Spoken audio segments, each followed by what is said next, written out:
بہت بڑے business man کی کمپنی کے باہر روز ایک لڑکا اس کی لگژری گاڑی صاف کرتا تھا اور وہ اسے کچھ سکے دے دیتا تھا۔ ایک دن بزنس مین بہت پریشان تھا کیونکہ اس کا بزنس ڈوب رہا تھا اور اسے سمجھ نہیں آ رہا تھا کہ بورڈ میٹنگ میں کیا پریزنٹیشن دوں۔ وہ گاڑی میں بیٹھا فائلیں دیکھ رہا تھا کہ وہ لڑکا آیا اور بولا، صاحب فائل میں صفحہ نمبر 3 پر غلطی ہے۔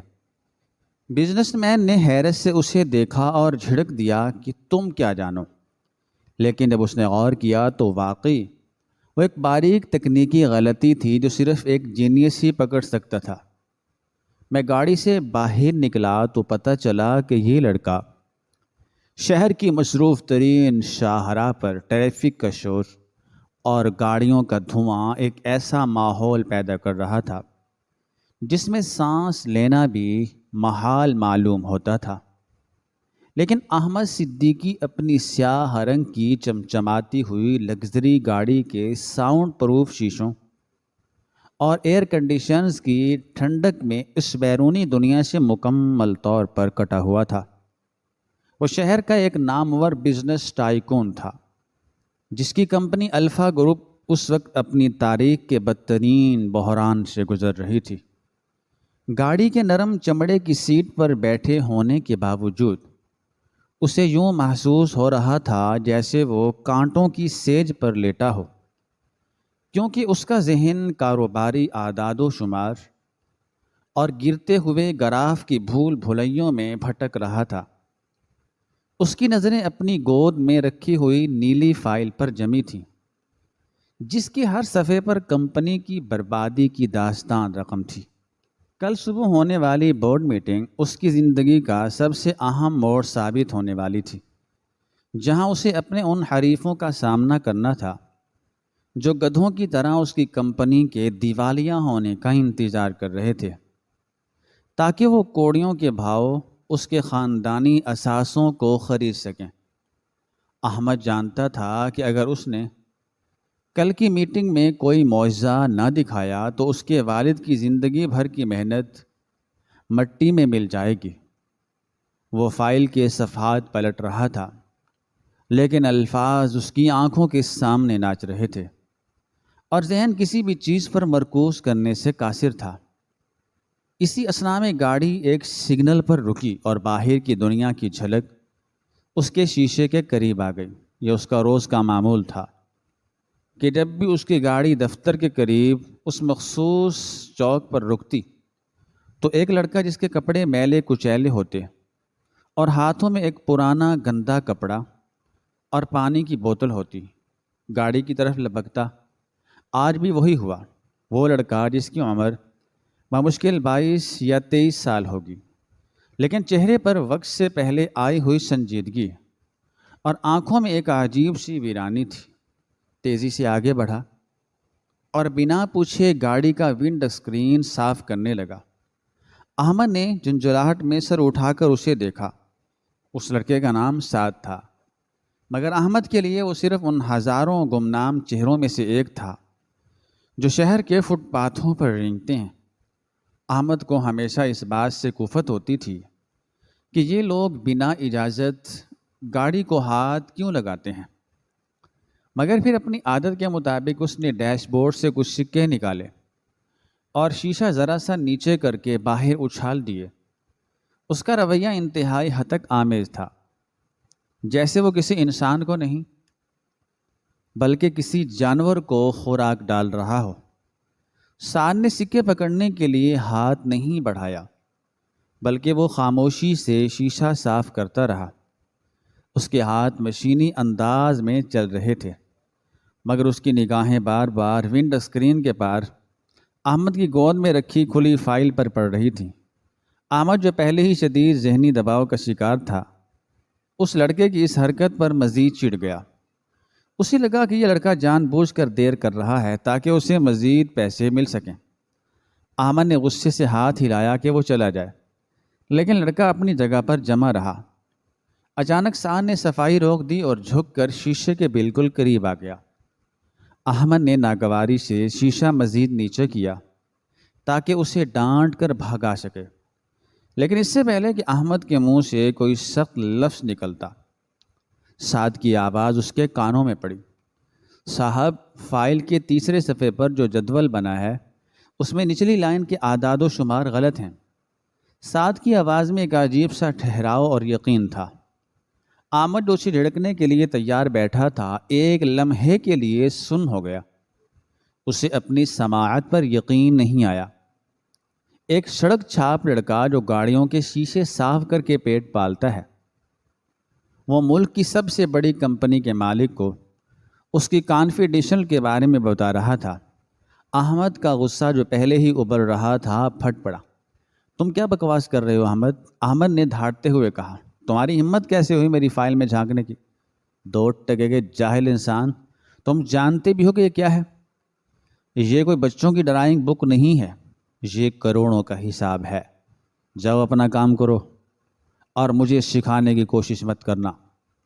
احمد کا لہجہ اتنا تلخ اور توہین آمیز تھا کہ اگر کوئی اور ہوتا تو شاید شرم سے زمین میں گر جاتا یا ڈر کر بھاگ جاتا، مگر سعد کے چہرے پر خوف کا کوئی سایہ نہیں تھا، بلکہ اس کی آنکھوں میں ایک عجیب سا دکھ اور افسوس ابھر آیا۔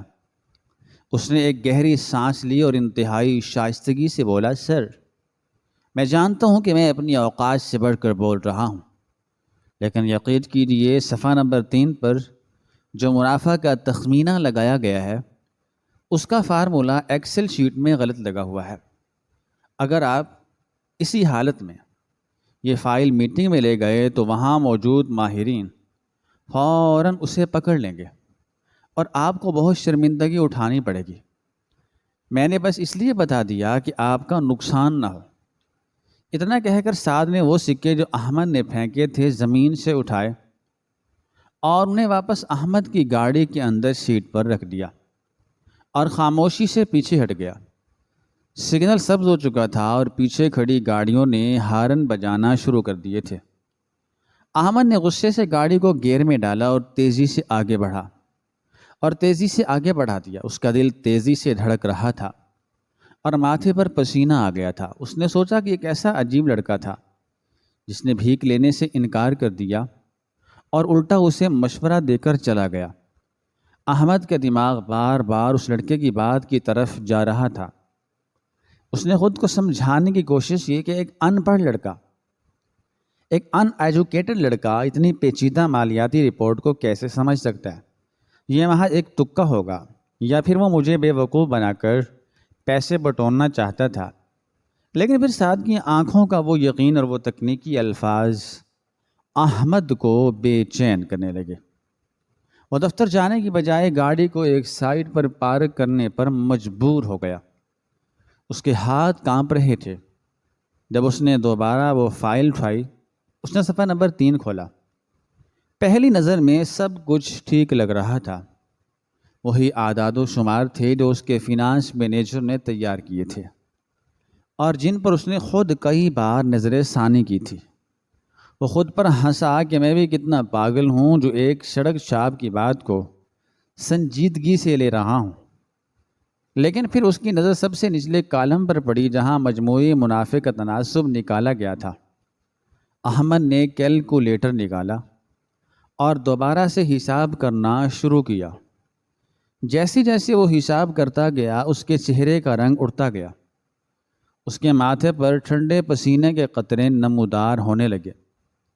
سعد ٹھیک کہہ رہا تھا، وہاں واقعی ایک بہت باریک لیکن تباہ کن غلطی تھی۔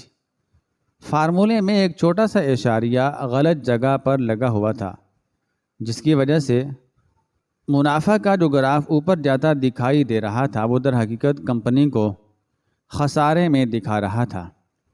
یہ غلطی اتنی باریک تھی کہ عام آنکھ تو کیا، ماہر اکاؤنٹنٹ بھی پہلی نظر میں دھوکہ کھا سکتے تھے۔ مگر اس لڑکے نے چند سیکنڈز میں چلتی گاڑی کے باہر کھڑے ہو کر شیشے کے پار سے الٹی پڑی ہوئی فائل میں یہ غلطی کیسے پکڑ لی؟ احمد کے پیروں تلے سے زمین نکل گئی۔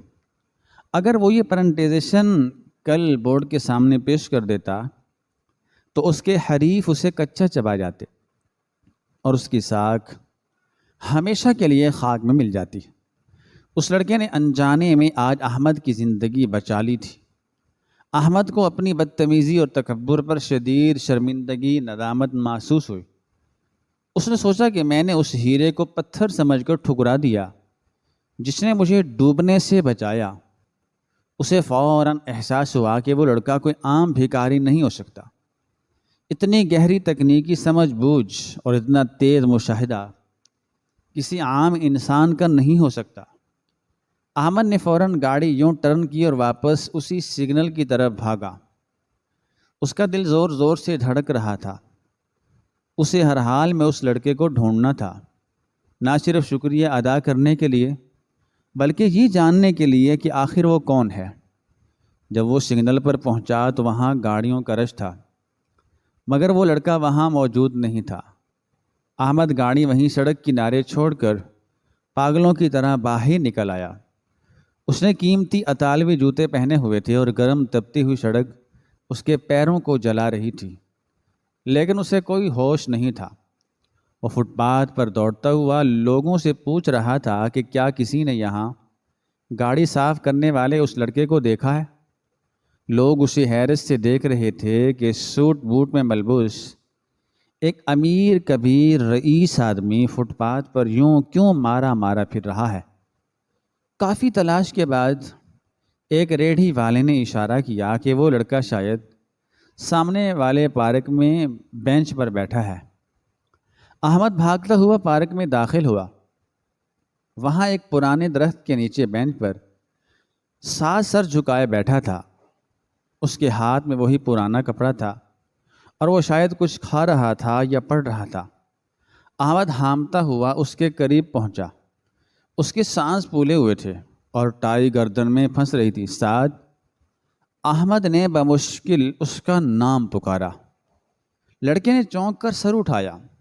احمد کو سامنے دیکھ کر وہ گھبرا گیا اور فوراً کھڑا ہو گیا۔ صاحب، مجھ سے کوئی غلطی ہو گئی؟ کیا کیا میں نے؟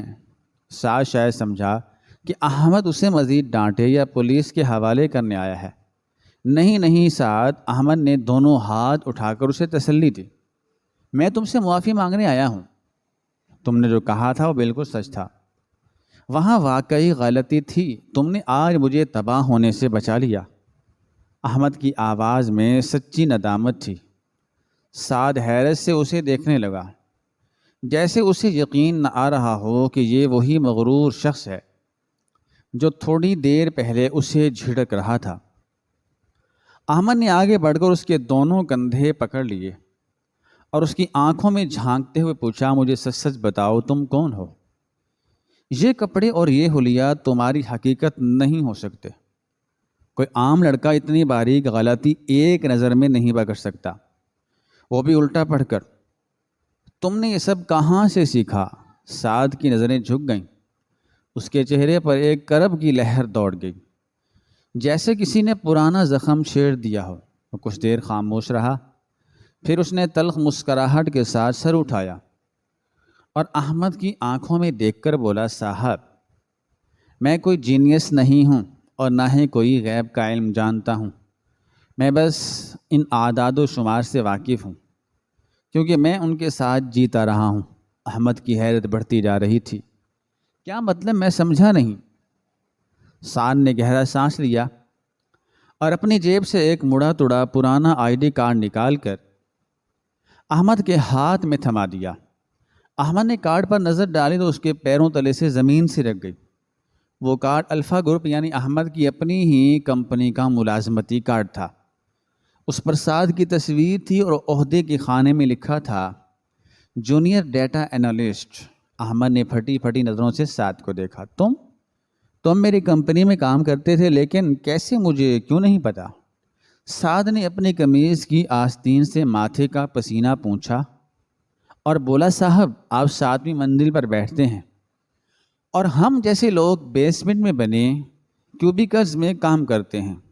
آپ کے اور ہمارے درمیان صرف چھتوں کا نہیں بلکہ حیثیت کا بھی اتنا فاصلہ ہے کہ آپ ہمیں دیکھ نہیں پاتے جب تک کہ ہم سڑک پر آپ کی گاڑی صاف کرنے نہ آ جائیں۔ سعد کی آواز میں شکایت نہیں بلکہ ایک گہری چوٹ تھی۔ احمد کو یاد آیا کہ اس نے واقعی کبھی اپنے نچلے عملے پر توجہ نہیں دی تھی۔ وہ ہمیشہ ایگزیکٹوز اور مینیجرز میں گھرا رہتا تھا۔ لیکن تم یہاں سڑک پر کیوں ہو؟ تمہیں نوکری سے کس نے نکالا؟ احمد نے بے چینی سے پوچھا۔ سعد نے اپنی پرانی یادوں کو کریدتے ہوئے بتانا شروع کیا۔ صاحب، 6 مہینے پہلے تک میں آپ کی کمپنی کے فینانس ڈپارٹمنٹ کا ابھرتا ہوا ستارہ تھا۔ میں نے یونیورسٹی میں گولڈ میڈل لیا تھا اور بہت سے خواب لے کر آپ کی کمپنی جوائن کی تھی۔ میں رات دن کام کرتا تھا تاکہ کمپنی کے سسٹم کو بہتر بنا سکوں۔ میں نے ہی وہ الگورتھم ڈیزائن کیا تھا جس پر آج کل آپ کا سارا سسٹم چل رہا ہے۔ لیکن میری بدقسمتی یہ تھی کہ میں ایماندار تھا۔ آپ کے فینانس مینیجر مسٹر خالد، نام سنتے ہی احمد چونکا، کیونکہ خالد اس کا سب سے بھروسہ مند آدمی تھا۔ ہاں، مسٹر خالد کمپنی کے فنڈز میں غبن کر رہے تھے۔ جب میں نے ڈیٹا انالائسس کے دوران یہ بے ضابطگیاں پکڑ لیں اور ثبوت اکٹھے کیے تو میں بے وقوفی میں انہی کے پاس لے گیا کہ شاید یہ کوئی غلطی ہے۔ انہوں نے مجھ سے وہ ثبوت لے لیے اور اگلے ہی دن مجھ پر ڈیٹا چوری اور فراڈ کا الزام لگا دیا۔ چونکہ وہ سینئر تھے اور میں جونیئر، اس لیے ان کی بات مانی گئی اور میری ایک نہ سنی گئی۔ مجھے ذلیل کر کے سیکیورٹی گارڈ کے ذریعے دفتر سے باہر پھینکوا دیا گیا۔ صرف یہی نہیں، انہوں نے میری ساکھ ایسی خراب کی کہ مجھے پورے شہر میں کسی اور کمپنی نے نوکری نہیں دی۔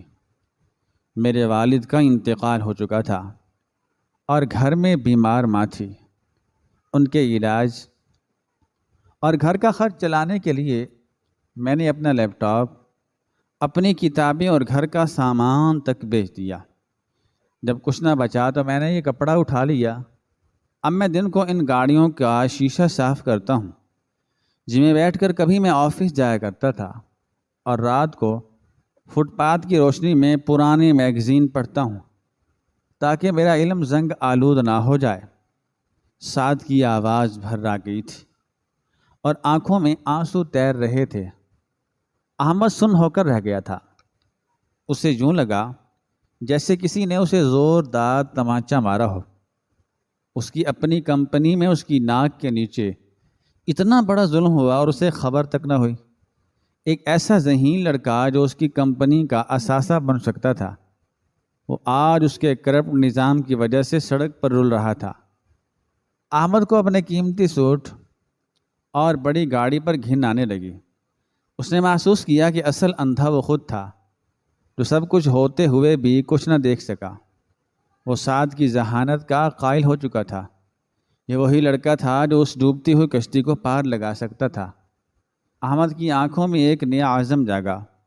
اس نے آگے بڑھ کر سعد کا ہاتھ تھام لیا۔ سعد اسے حیرت سے دیکھنے لگا۔ احمد نے سنجیدگی سے کہا، سعد، مجھے معاف کر دو۔ میں ایک ناکام لیڈر ثابت ہوا ہوں جو اپنے سپاہی کی حفاظت نہیں کر سکا۔ لیکن اب اور نہیں، تم آج سے فٹ پاتھ پر نہیں بیٹھو گے۔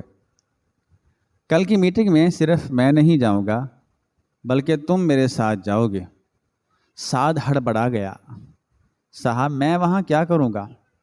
وہ لوگ مجھے اندر بھی نہیں آنے دیں گے۔ احمد نے مضبوط لہجے میں کہا، وہ میری کمپنی ہے اور اب میں دیکھتا ہوں کہ کون تمہیں روکتا ہے۔ تم وہ پریزنٹیشن تیار کرو گے اور مجھے بتاؤ گے کہ اسے کیسے ٹھیک کرنا ہے۔ کیا تم میری مدد کرو گے اپنی کمپنی کو بچانے کے لیے؟ سعد کی آنکھوں میں ایک امید کی چمک جاگی جو شاید مہینوں سے بجھی ہوئی تھی۔ اس نے احمد کے ہاتھ کو مضبوطی سے تھاما اور اس بات میں سر ہلا دیا۔ ٹھیک ہے صاحب، لیکن میرے پاس کپڑے نہیں ہیں۔ احمد مسکرایا۔ یہ میری ذمہ داری ہے۔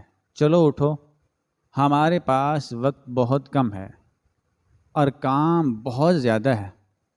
احمد سعد کو لے کر اپنی گاڑی کی طرف بڑھا جہاں سے ان دونوں کی زندگی کا اور الفا گروپ کی تاریخ کا ایک نیا باب شروع ہونے والا تھا۔ سورج ڈھل رہا تھا لیکن احمد کو لگ رہا تھا کہ اس کی زندگی کا سویرا اب طلوع ہو رہا ہے۔ احمد کی گاڑی شہر کی شاہراہوں پر ہوا سے باتیں کر رہی تھی، مگر گاڑی کے اندر ایک گہرا سکوت طاری تھا جو الفاظ سے زیادہ بلند تھا۔ سعد تو کچھ دیر پہلے تک فٹ پاتھ کی خاک چھان رہا تھا، اب ایک ایسی پرتعیش نشست پر بیٹھا تھا جس کا خواب دیکھنا بھی لوگ گناہ سمجھتے ہیں، لیکن اس کی آنکھوں میں ابھی تک عدم تحفظ کے سائے منڈلا رہے تھے۔ وہ بار بار اپنے میلے کے کپڑوں کو سمیٹتا، جیسے اسے ڈر ہو کہ کہیں گاڑی کی سیٹ خراب نہ ہو جائے۔ احمد نے کن آنکھوں سے اس کی بے چینی کو محسوس کر لیا۔ اسے اپنے اندر ایک گہری ٹیس محسوس ہوئی کہ کیسے حالات کی ستم ظریفی ایک ہیرے کو پتھر بننے پر مجبور کر دیتی ہے۔ گاڑی ایک عالی شان بنگلے کے گیٹ سے اندر داخل ہوئی تو سعد کی آنکھیں حیرت سے پھیل گئیں۔ یہ احمد کا گھر تھا جو کسی محل سے کم نہ تھا۔ احمد نے گاڑی روکی اور سعد کو اترنے کا اشارہ کیا۔ سعد نے جھجکتے ہوئے اپنے آپ کو باہر نکالا۔ احمد نے گھر کے ملازم کو آواز دی اور اسے ہدایت دی کہ سعد کو مہمان خانے لے جاؤ اور اس کے لیے بہترین سوٹ میں سے ایک نکال کر دو، اور ہاں، کھانے کا انتظام کرو۔ سعد نے کچھ کہنا چاہا، لیکن احمد نے ہاتھ اٹھا کر اسے روک دیا۔ ابھی کوئی سوال نہیں سعد، پہلے تم تازہ دم ہو جاؤ، کھانا کھاؤ، پھر ہم جنگ کی تیاری کریں گے۔ تقریباً 1 گھنٹے بعد جب سعد کمرے سے باہر آیا تو احمد اسے پہچان نہ سکا۔ نہا دھو کر اور قیمتی 3 پیس سوٹ پہن کر سعد کی شخصیت ہی بدل گئی تھی۔ اس کے چہرے سے گرد و غبار دھل چکا تھا اور وہ غربت کے نقاب کے پیچھے چھپا ہوا ایک باوقار اور ذہین نوجوان لگ رہا تھا۔ اس کی آنکھوں میں ذہانت کی وہی چمک تھی جو احمد نے پہلی بار گاڑی کے شیشے کے پار دیکھی تھی، لیکن اب اس میں اعتماد کی ایک ہلکی سی رمق بھی شامل ہو گئی تھی۔ احمد مسکرایا اور اسے اپنے اسٹڈی روم میں لے گیا۔ یہ کمرہ کتابوں اور جدید کمپیوٹر سسٹمز سے بھرا ہوا تھا۔ احمد نے ایک کرسی کی طرف اشارہ کیا اور خود دوسری طرف بیٹھ گیا۔ سعد، یہ رات ہماری زندگی کی سب سے لمبی رات ہونے والی ہے۔ کل صبح 9 بجے بورڈ میٹنگ ہے اور ہمیں نہ صرف اس غلطی کو سدھارنا ہے بلکہ ایک ایسا منصوبہ پیش کرنا ہے جو سب کو حیران کر دے۔ سعد نے اس بات میں سر ہلایا اور لیپ ٹاپ اپنی طرف کھینچ لیا۔ جیسے ہی اس کی انگلیاں کی بورڈ پر پڑیں، اس کا جسمانی انداز بدل گیا۔ وہ اب ایک سہما ہوا لڑکا نہیں بلکہ ایک ماہر کھلاڑی تھا جو اپنے میدان میں اتر چکا تھا۔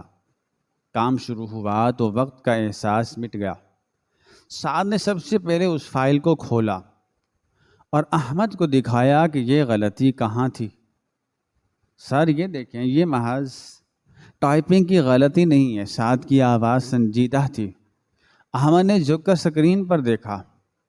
سعد نے ڈیٹا کی تہوں کو کھولنا شروع کیا۔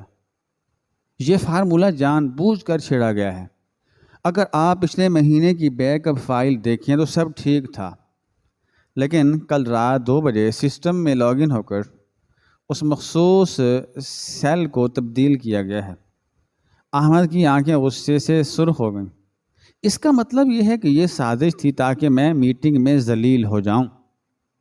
سعد نے سر ہلایا۔ جی سر، اور یہ log in ID Mister Khalid کی ہے۔ احمد نے مٹھی بھینچ لی۔ جس شخص پر اس نے سب سے زیادہ بھروسہ کیا، اسی نے اس کی پیٹھ میں خنجر گھونپا تھا۔ احمد غصے میں کھڑا ہو گیا، لیکن سعد نے سکون سے کہا، سر، غصہ کرنے کا وقت نہیں ہے۔ بہترین بدلہ یہ ہے کہ ہم ان کے وار کو ان کی ہی شکست بنا دیں۔ میرے پاس ایک آئیڈیا ہے۔ ہم صرف پرانا ڈیٹا ٹھیک نہیں کریں گے بلکہ ہم ان چھپے ہوئے فنڈز کو بھی ظاہر کریں گے جو خالد نے غبن کر کے آف شور اکاؤنٹس میں چھپائے ہیں اور جنہیں وہ کمپنی کا خسارہ ظاہر کر رہا ہے۔ میں نے ان کے خفیہ کھاتوں کا سراغ لگا لیا تھا جب میں وہاں کام کرتا تھا، بس میرے پاس رسائی نہیں تھی جو اب آپ کے پاس ورڈ سے مل جائے گی۔ پوری رات وہ دونوں کام کرتے رہے، کافی کے کئی دور چلے۔ کمرے میں صرف کی بورڈ کی ٹک ٹک اور کاغذ پلٹنے کی آوازیں آ رہی تھیں۔ احمد حیران تھا کہ سعد کا ذہن کس قدر تیز تھا۔ وہ نہ صرف اعداد و شمار کا ماہر تھا بلکہ اس کی اسٹریٹجک سوچ بھی کمال کی تھی۔ اس نے کمپنی کو بحران سے نکالنے کے لیے ایک نیا بزنس ماڈل تیار کیا جسے اس نے پروجیکٹ امید کا نام دیا۔ صبح کی سفیدی نمودار ہو رہی تھی جب ان کا کام مکمل ہوا۔ سعد کرسی کی پشت سے ٹیک لگا کر بیٹھ گیا۔ اس کی آنکھیں تھکاوٹ سے سرخ تھیں لیکن چہرے پر فتح کا اطمینان تھا۔ احمد نے تعریف بھری نظروں سے اسے دیکھا۔ سعد، اگر تم نہ ہوتے تو آج الفا گروپ کا سورج غروب ہو جاتا۔ سعد نے عاجزی سے مسکرا کر کہا، سر، سورج بادلوں کے پیچھے چھپ سکتا ہے مگر ختم نہیں ہو سکتا۔ آپ نے مجھ پر بھروسہ کیا، یہی میرے لیے کافی ہے۔ اگلی صبح الفا گروپ کے ہیڈ کوارٹر میں فضا انتہائی کشیدہ تھی۔ وارڈ روم میں سناٹا چھایا ہوا تھا۔ کمپنی کے ڈائریکٹر، سرمایہ کار اور حریف سب موجود تھے۔ ان کے چہروں پر بیزاری اور غصے کے آثار تھے۔ سب کو یقین تھا کہ آج کمپنی کے دیوالیہ ہونے کا اعلان ہونے والا ہے۔ کانفرنس ٹیبل کے ایک سرے پر مسٹر خالد بیٹھا تھا جس کے چہرے پر ایک مکارانہ مسکراہٹ تھی۔ وہ بار بار اپنی گھڑی دیکھ رہا تھا اور اپنے ساتھ بیٹھے ہوئے دوسرے سازشی مینیجرز کو آنکھ کے اشارے سے تسلی دے رہا تھا کہ آج احمد صدیقی کا کھیل ختم ہے۔ ٹھیک 9 بجے دروازہ کھلا اور احمد صدیقی اندر داخل ہوا۔ اس کی چال میں وہ شکست خوردگی نہیں تھی جس کی سب توقع کر رہے تھے، بلکہ ایک بادشاہ کا سا وقار تھا۔ لیکن سب کی نظریں اس کے پیچھے آنے والے نوجوان پر جم گئیں۔ ساتھ جس نے گہرا نیلا سوٹ پہن رکھا تھا اور ہاتھ میں لیپ ٹاپ تھا، احمد کے ساتھ قدم سے قدم ملا کر چل رہا تھا۔ کمرے میں کھسر پھسر شروع ہو گئی۔ یہ کون ہے؟ کیا یہ کوئی نیا مشیر ہے؟ خالد کے ماتھے پر شکنیں پڑ گئیں۔ اسے یہ چہرہ کچھ جانا پہچانا لگ رہا تھا، لیکن سوٹ اور صاف ستھرے حلیے میں وہ فوراً پہچان نہ سکا کہ یہ وہی لڑکا ہے جسے اس نے دھکے دے کر نکلوایا تھا۔ احمد اپنی نشست پر جا کر کھڑا ہوا اور سب پر ایک نگاہ ڈالی۔ خواتین و حضرات، میں جانتا ہوں کہ آپ سب یہاں آج الفا گروپ کے اختتام کا تماشا دیکھنے آئے ہیں، لیکن مجھے افسوس ہے کہ آپ کو مایوسی ہوگی۔ آج ہم اختتام کی نہیں بلکہ ایک نئی شروعات کی بات کریں گے۔ اس نے اشارہ کیا اور ساتھ آگے بڑھا۔ سعد نے لیپ ٹاپ کو پروجیکٹر سے منسلک کیا اور بڑی اسکرین روشن ہو گئی۔ خالد نے جیسے ہی سعد کو قریب سے دیکھا اس کا رنگ فق ہو گیا۔ اس کے حلق میں کانٹے چبھنے لگے۔ یہ تو سعد ہے، لیکن یہ یہاں کیسے؟ خالد کے دل میں خطرے کی گھنٹیاں بجنے لگیں۔ سعد نے بولنا شروع کیا۔ اس کی آواز میں ذرا بھی لڑکھڑاہٹ نہیں تھی۔ معزز اراکین ووٹ، آپ کے سامنے جو رپورٹس پہلے پیش کی گئی تھیں وہ ادھوری سچائی پر مبنی تھیں۔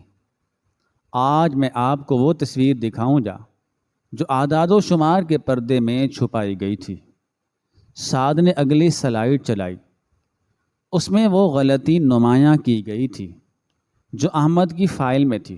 یہ دیکھیے، یہ ایک معمولی اشاریہ کی غلطی نہیں تھی، بلکہ یہ کمپنی کے اثاثوں کو کم ظاہر کرنے کی ایک کوشش تھی۔ اس کے بعد سعد نے وہ اصل اعداد و شمار پیش کیے جو کمپنی کے منافع کو ظاہر کر رہے تھے۔ کمرے میں موجود سرمایہ کار جو پہلے غصے میں تھے اب دلچسپی سے سکرین کی طرف دیکھنے لگے۔ سعد نے اپنی گرفت مضبوط کرتے ہوئے کہا، اور یہ خسارہ جو آپ کو دکھایا جا رہا ہے یہ دراصل مارکیٹ کا اتار چڑھاؤ نہیں بلکہ اندرونی کرپشن ہے۔ خالد وہ کھلا کر کھڑا ہو گیا۔ یہ جھوٹ ہے، یہ لڑکا فراڈ ہے۔ میں نے اسے کمپنی سے نکالا تھا کیونکہ یہ ڈیٹا چوری کرتا تھا۔ آپ لوگ اس کی بات کیسے سن سکتے ہیں؟ احمد صدیقی کیا پاگل ہو گئے ہیں جو ایک برطرف ملازم کو ایک بورڈ میٹنگ میں لے آئے ہیں؟ کمرے میں شور مچ گیا۔ کچھ لوگ خالد کی حمایت میں بولنے لگے۔ احمد خاموش کھڑا رہا، لیکن سعد نے ایک ٹھنڈی مسکراہٹ کے ساتھ خالد کی طرف دیکھا۔ مسٹر خالد، شور مچانے سے سچ نہیں بدلتا۔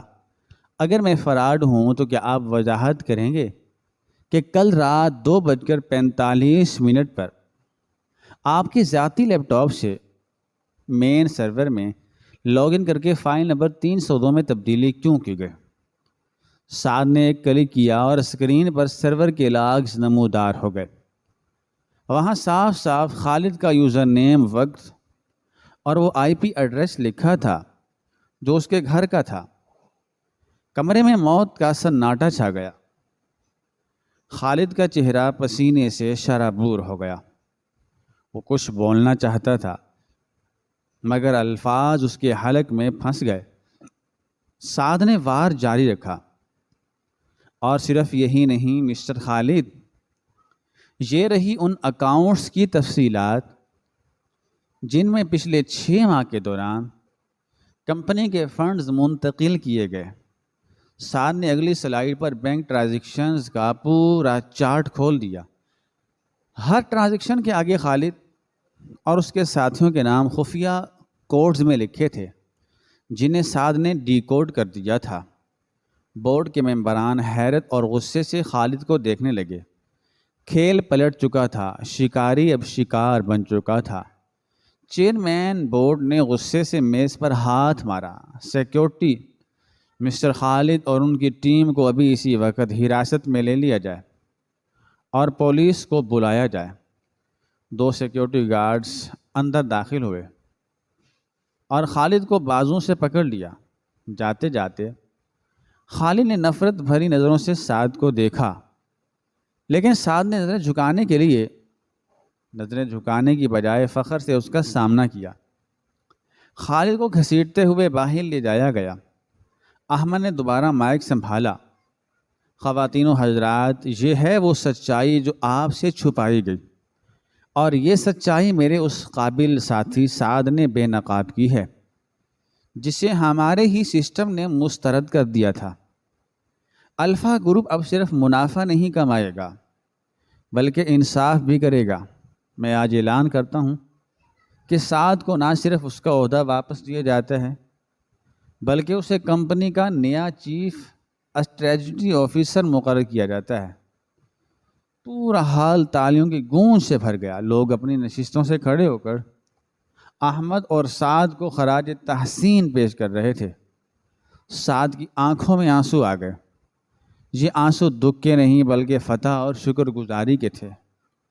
اس نے احمد کی طرف دیکھا جس کی آنکھوں میں ایک باپ جیسا شفقت بھرا فخر تھا۔ میٹنگ ختم ہونے کے بعد جب وہ دونوں باہر نکلے تو دوپہر کا سورج پوری آب و تاب سے چمک رہا تھا۔ احمد نے سعد کے کندھے پر ہاتھ رکھا۔ کیسا محسوس ہو رہا ہے مسٹر اسٹریٹجی آفیسر؟ سعد نے ایک لمبی سانس لی جیسے وہ برسوں کی قید سے رہا ہوا ہو۔ سر، ایسا لگ رہا ہے جیسے میں دوبارہ زندہ ہو گیا ہوں، لیکن مجھے ایک وعدہ چاہیے آپ سے۔ احمد نے سوالیہ نظروں سے دیکھا۔ کیا؟ سعد نے سنجیدگی سے کہا، سر ہم اس بات کو یقینی بنائیں گے کہ آئندہ کوئی ٹیلنٹ صرف اس لیے ضائع نہ ہو کہ اس کے پاس سفارش نہیں ہے یا وہ غریب ہے۔ احمد نے مسکرا کر اس کا ہاتھ تھاما۔ وعدہ رہا۔ وقت تیزی سے گزر گیا۔ الفا گروپ اب شہر کی سب سے کامیاب کمپنی بن چکا تھا۔ سعد کی حکمت عملیوں نے کمپنی کو نئی بلندیوں پر پہنچا دیا تھا۔ ایک دن احمد اپنی گاڑی سے آفس کے باہر اترا۔ اب کافی بدل چکا تھا۔ اس کے چہرے سے تکبر غائب ہو چکا تھا اور اس کی جگہ ایک نرمی اور ٹھہراؤ آ گیا تھا۔ اچانک اس کی نظر سڑک کے اس پار پڑی جہاں ایک چھوٹا بچہ کندھے پر بھاری بستہ لٹکائے پھٹی ہوئی چپل میں اسکول جا رہا تھا۔ احمد کو اپنا ماضی یاد آ گیا، جب وہ غریبوں کو دیکھ کر منہ موڑ لیتا تھا۔ وہ گاڑی کے پاس رک گیا۔ اس کا ڈرائیور حیران ہوا کہ صاحب کیوں رک گئے؟ احمد نے جیب سے کچھ پیسے نہیں بلکہ ایک کارڈ نکالا اور سڑک پار کر کے اس بچے کے پاس گیا۔ بچہ ڈر کر پیچھے ہٹا۔ احمد گھٹنوں کے بل بیٹھ گیا اور مسکرا کر بولا، بیٹا ڈرو مت، کیا تم پڑھنا چاہتے ہو؟ بچے نے معصومیت سے اس بات میں سر ہلایا۔ احمد نے وہ کارڈ اس کے ہاتھ میں دیا اور کہا، اپنی امی یا ابو سے کہنا کہ اس نمبر پر کال کریں، تمہاری پڑھائی کا سارا خرچہ الفا فاؤنڈیشن اٹھائے گی۔ بچہ خوشی سے اچھل پڑا اور بھاگ گیا۔ احمد کھڑا اسے جاتے ہوئے دیکھتا رہا۔ پیچھے سے قدموں کی آہٹ آئی۔ یہ ساتھ تھا جو اب انتہائی نفیس لباس میں ملبوس تھا اور اس کے ہاتھ میں فائل تھی۔ اس نے منظر دیکھا اور مسکرایا، سر آپ لیٹ ہو رہے ہیں میٹنگ کے لیے۔ احمد مڑا اور مسکرا کر بولا، کچھ چیزیں میٹنگ سے بھی زیادہ عام ہوتی ہیں سعد۔ تم نے مجھے سکھایا کہ ہیرے صرف کانوں میں نہیں ملتے، کبھی کبھی وہ فٹ پاتھ کی مٹی میں بھی چھپے ہوتے ہیں، بس انہیں پہچاننے والی آنکھ اور تراشنے والا ہاتھ چاہیے ہو۔ انسان کی قدر اس کے عہدے یا لباس سے نہیں بلکہ اس کی صلاحیت اور کردار سے ہوتی ہے۔ دنیا میں نہ جانے کتنے سعد ایسے ہیں جو صرف ایک موقع کے منتظر ہیں، اور نہ جانے کتنے احمد ایسے ہیں جنہیں اپنی آنکھیں کھولنے کے لیے ٹھوکر کی ضرورت ہے۔ یہ کہانی صرف ایک کمپنی کی کامیابی کی کہانی نہیں بلکہ انسانیت اور جوہر شناسی کی فتح کی داستان ہے۔